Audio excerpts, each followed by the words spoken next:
Di hari wisuda, seorang pemulung tua mendorong gerobak masuk ke aula megah, menghentikan seluruh acara. Semua mata tertuju pada satu gadis, Rania, lulusan terbaik yang ternyata anak dari pria itu. Apa yang sebenarnya terjadi di balik gerobak tua dan air mata yang tumpah di panggung itu? Assalamualaikum warahmatullahi wabarakatuh. Selamat datang di channel ini. Di sini kamu akan menemukan berbagai cerita seru dan penuh makna. Simak kisahnya dan jangan lupa subscribe. Semua orang terpaku. Suasana aula yang tadinya riuh penuh tepuk tangan dan senyum lebar mendadak berubah jadi sunyi. Tidak ada musik. Tidak ada suara. Hanya ada langkah kaki berat seorang pria tua yang perlahan mendorong gerobak masuk ke tengah ruangan. Pakaian pria itu kusam, celananya sobek di bagian lutut, dan sandal jepitnya sudah tinggal separuh bentuk. Kepalanya tertunduk, tapi sorot matanya lurus ke depan. Di atas gerobak kayu yang penuh goresan itu, tergeletak karangan bunga dari plastik bekas dan sebidang kardus yang disobek rapi, dengan tulisan tangan besar dan jelas. Selamat, Rania. Dari ayah yang tak punya apa-apa, kecuali cinta dan harapan. Semua mata perlahan mengarah padanya. Beberapa orang mulai berbisik. Ada yang mengernyit, ada yang mematung.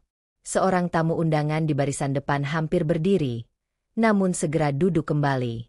Petugas keamanan menatap heran, tak yakin harus menghentikan atau membiarkannya. Tapi pria itu tetap melangkah. Tidak tergesa, tidak ragu, seolah tempat itu memang bukan asing baginya.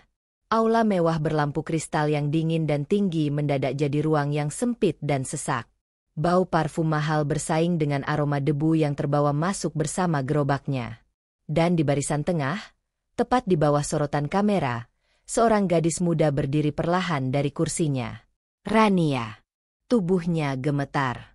Jas toga yang tadi membuatnya tampak anggun kini terasa berat di bahunya. Wajahnya pucat, bibirnya bergetar.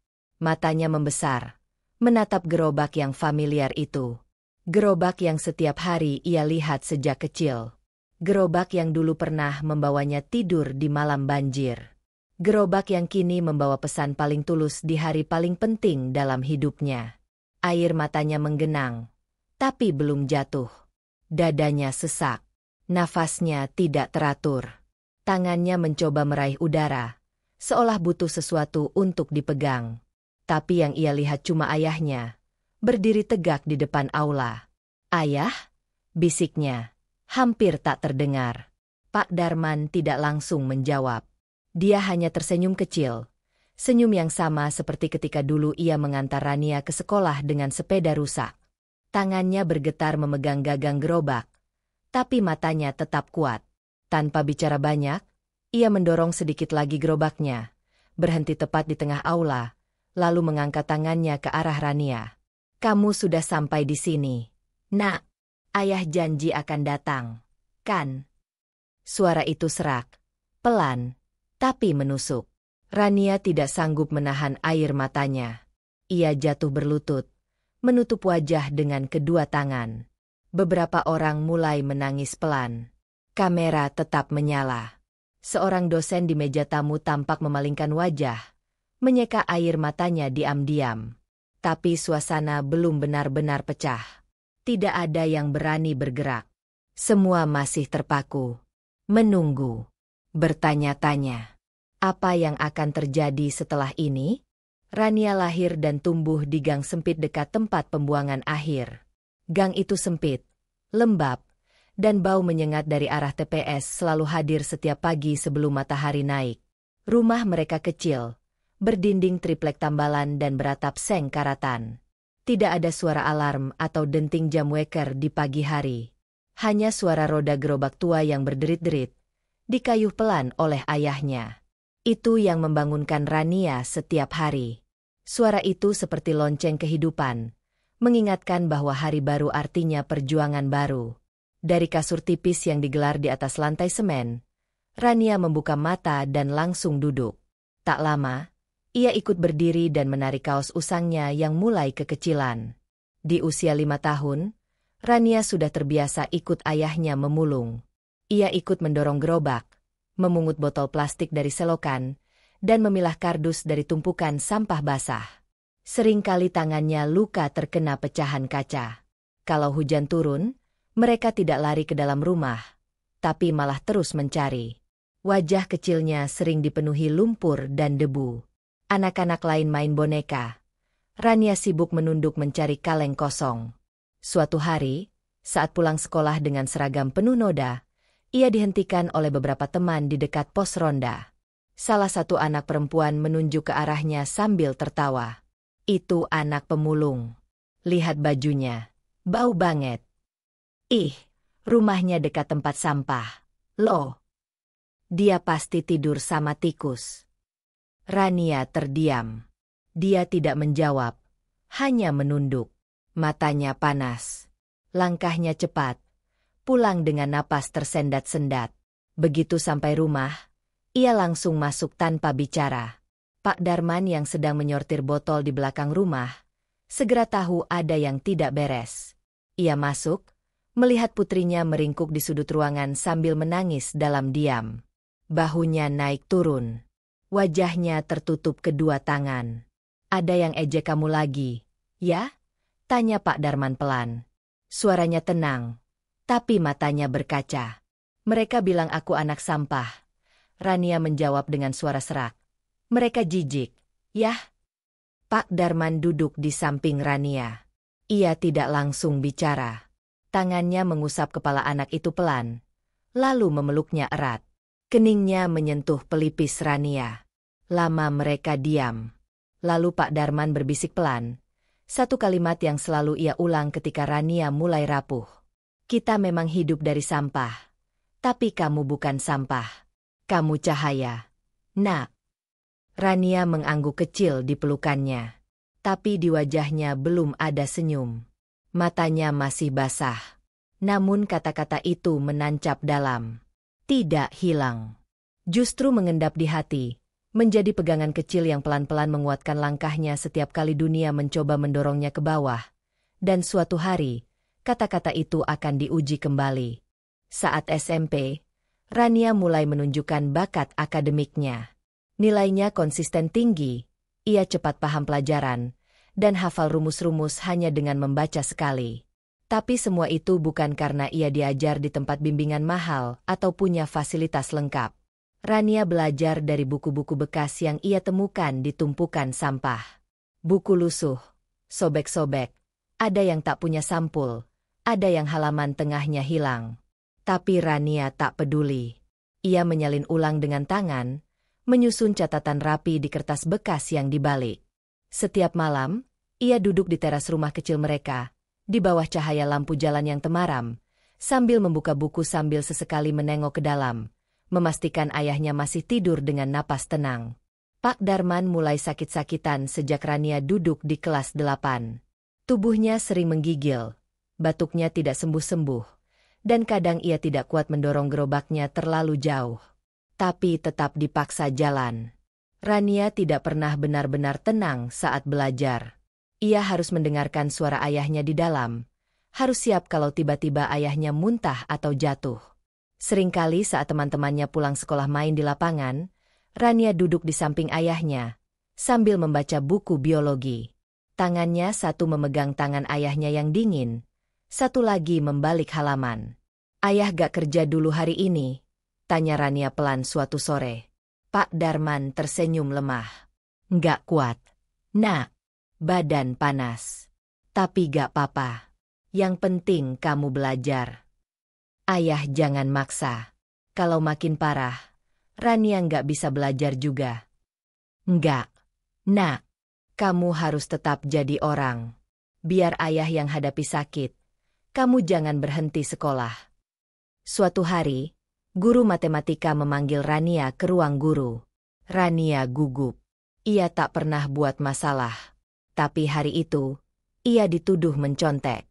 Nilai ulangannya sempurna. Terlalu sempurna, katanya. Seisi ruang guru menatapnya diam. Wali kelasnya bertanya dengan nada lembut tapi penuh curiga. Kamu belajar dari mana, Rania? Kamu nggak punya buku paket. Gimana bisa dapat nilai setinggi ini? Rania menunduk. Ia keluarkan catatan lusuh dari tasnya, disusun dari banyak kertas bekas, ditulis tangan dengan huruf kecil dan padat. Saya belajar sendiri, Bu. Dari buku bekas yang saya temukan, saya tulis ulang semua. Guru-guru saling pandang. Tak ada yang bicara. Lalu wali kelas itu menarik napas panjang.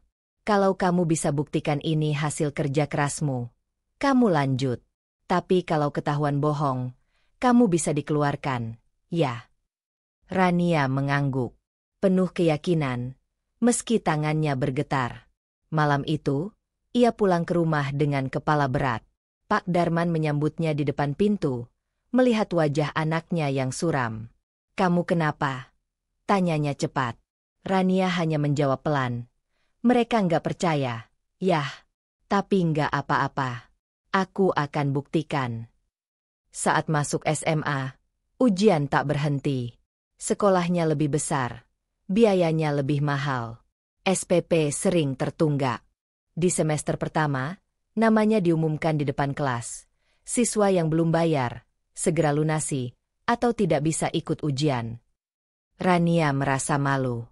Wajahnya memerah, jantungnya berdebar. Sepulang sekolah, ia tidak langsung masuk rumah. Ia duduk di pinggir got, menunduk, tak menangis, tapi diam. Lama. Sampai Pak Darman datang dengan tangan membawa kantong plastik berisi nasi bungkus. Melihat Rania tak bersuara, ia langsung tahu. Rania lolos seleksi perguruan tinggi negeri lewat jalur prestasi. Pengumuman itu muncul malam hari, lewat ponsel yang layarnya sudah retak, sambungan internetnya lemah, dan baterainya tinggal 1%. Di ruang sempit mereka yang hanya diterangi lampu minyak, Rania menangis sambil memeluk ayahnya. Tangis itu bukan karena sedih, tapi karena rasa lega yang tak bisa diucapkan. Pak Darman menggenggam bahu anaknya erat. Wajahnya tersenyum, tapi matanya berkaca. Ia hanya bilang pelan, akhirnya kamu lepas dari lingkaran ini, nak. Terbanglah, sejauh yang kamu bisa. Tapi perjuangan belum selesai. Universitasnya ada di kota besar. Biaya hidup tak murah. Rania tidak mungkin membiarkan ayahnya bekerja lebih berat hanya untuk kirim uang kos. Ia memilih menyembunyikan semua. Ia berangkat ke kota dengan satu tas pakaian, beberapa lembar fotokopi ijazah, dan tekad untuk tidak menyusahkan siapapun. Setiba di sana, ia tinggal di kamar kos ukuran 2x3 meter. Atapnya bocor kalau hujan, lantainya semen dingin, dan jendelanya hanya ditutup kain bekas. Tapi dia tidak pernah mengeluh. Setiap hari ia kuliah dengan wajah segar, senyum sopan, dan baju rapi hasil cuci tangan tiap malam. Tidak ada yang tahu asal-usulnya. Tidak ada yang curiga siapa dia sebenarnya. Siang ia jadi mahasiswa unggulan. Aktif berdiskusi, cepat tanggap saat dosen bertanya. Malam, setelah kampus sepi, ia berganti seragam dan membersihkan ruang-ruang kelas. Menyapu, mengepel, membersihkan toilet. Ia bekerja sampai pukul 2 dini hari. Tangannya kasar, kakinya pegal, matanya merah. Tapi besok pagi ia tetap datang paling awal ke kelas. Tak ada yang tahu mahasiswa yang duduk di barisan depan itu malamnya menggosok lantai tempat mereka berpijak. Suatu kali, seorang teman berkata padanya saat jam istirahat, "Ran, kamu itu cantik banget, kayak anak orang kaya." Rania hanya tertawa kecil, menunduk, dan menjawab pelan, "Enggak juga, biasa aja, kok." Hanya saat ia sendiri, saat malam telah sunyi dan semua lampu kos padam, Rania meletakkan kepalanya di dinding kamar. Di sela lelahnya, ia membuka dompet kecil, melihat satu foto yang selalu disimpannya. Wajah ayahnya, sedang tertidur di atas gerobak. Foto itu diambil diam-diam. Saat Rania pulang sekolah dulu dan melihat ayahnya tertidur karena kelelahan, masih memegang kardus di tangannya. Ia menatap foto itu lama. Bibirnya gemetar, napasnya berat, tapi ia tidak menangis. Ia hanya bicara sendiri. Aku nggak boleh kalah. Aku harus buktiin semua perjuangan ayah nggak sia-sia. Malam-malam seperti itu selalu datang. Tapi setiap kali ia hampir goyah, Bayangan Pak Darman yang terlelap di atas gerobak itulah yang membuat Rania tetap bangun besok paginya dan tetap berjalan, meski langkahnya makin berat. Rania lulus dengan predikat cum laude. Namanya diumumkan sebagai mahasiswa terbaik seangkatan. Semua orang bersorak. Wajahnya muncul di layar besar aula, lengkap dengan toga, senyum tipis, dan teks di bawahnya. Mahasiswa teladan, Fakultas Pendidikan, IPK 398. Di balik layar itu, hatinya justru tidak tenang. Ia duduk di barisan depan, memeluk map ijazah, menatap kursi undangan yang sudah disiapkan untuk keluarganya. Kosong. Sejak pagi, ia sudah mencoba menghubungi ayahnya. Tapi ponselnya tak aktif. Tidak ada pesan. Tidak ada kabar. Ia gelisah. Dari pagi sampai detik itu, pandangannya terus ke pintu masuk.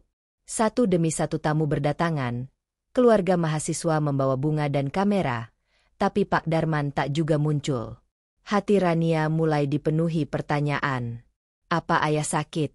Gumamnya pelan. Atau ayah merasa tak pantas datang ke acara semewah ini? Ia menunduk. Jari-jarinya mengepal. Nafasnya berat.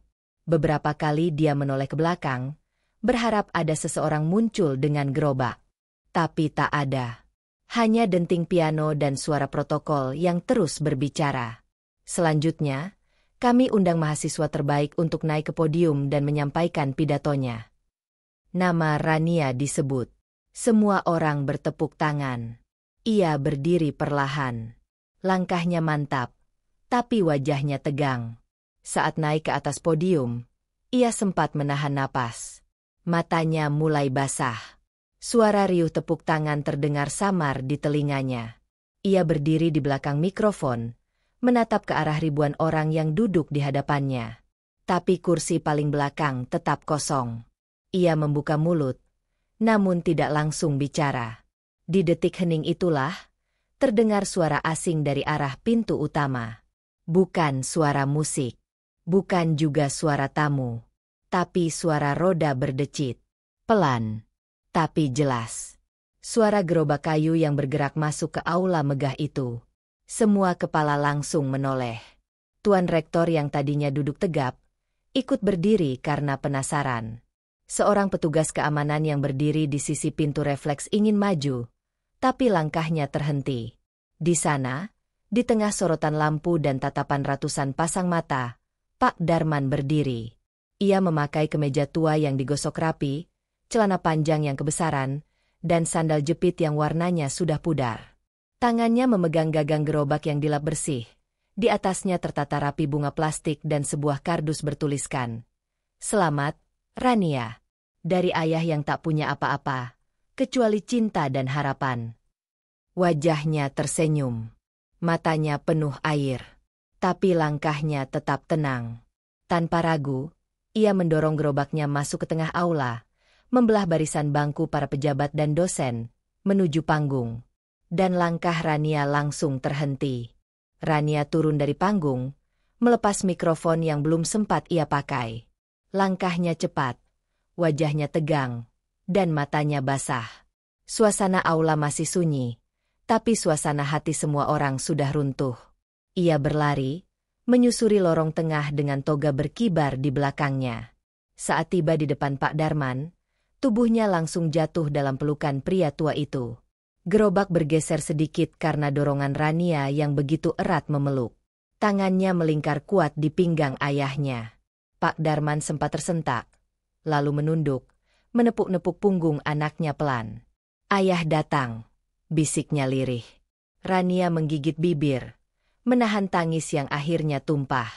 Bahunya terguncang. Orang-orang mulai berdiri. Para dosen yang duduk di kursi undangan ikut bangkit. Mahasiswa di barisan belakang menahan napas. Beberapa bahkan sudah tak bisa membendung air mata. Seorang ibu di sudut aula menutup mulutnya sambil mengusap pipi. Tangis terdengar dari berbagai arah. Tapi tak ada suara yang mengganggu. Semua orang terdiam, membiarkan momen itu bicara sendiri. "Terima kasih, Ayah," kata Rania pelan. Suaranya putus-putus. seperti menahan sesuatu yang sudah lama tertahan. Tangannya menggenggam erat tangan ayahnya yang kasar, penuh luka, dan kapalan. Pak Darman menatap wajah putrinya yang basah. Ia angguk pelan. "Kamu udah sampai di sini, Nak." Ayah bangga. "Maaf, ayah baru datang sekarang." Rania menggeleng cepat. "Ayah nggak terlambat. Ayah datang di saat paling penting." Beberapa saat kemudian, Rania berdiri lagi. Ia naik ke panggung dengan langkah mantap, namun tetap menggandeng tangan ayahnya.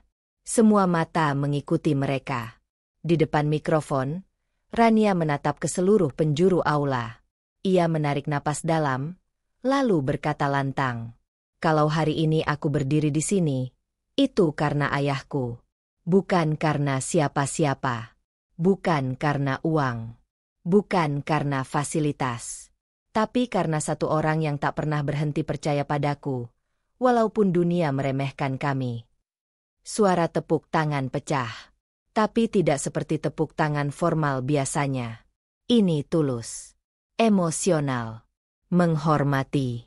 Beberapa orang berdiri, yang tadinya duduk dengan wajah datar, kini menatap dengan mata berkaca.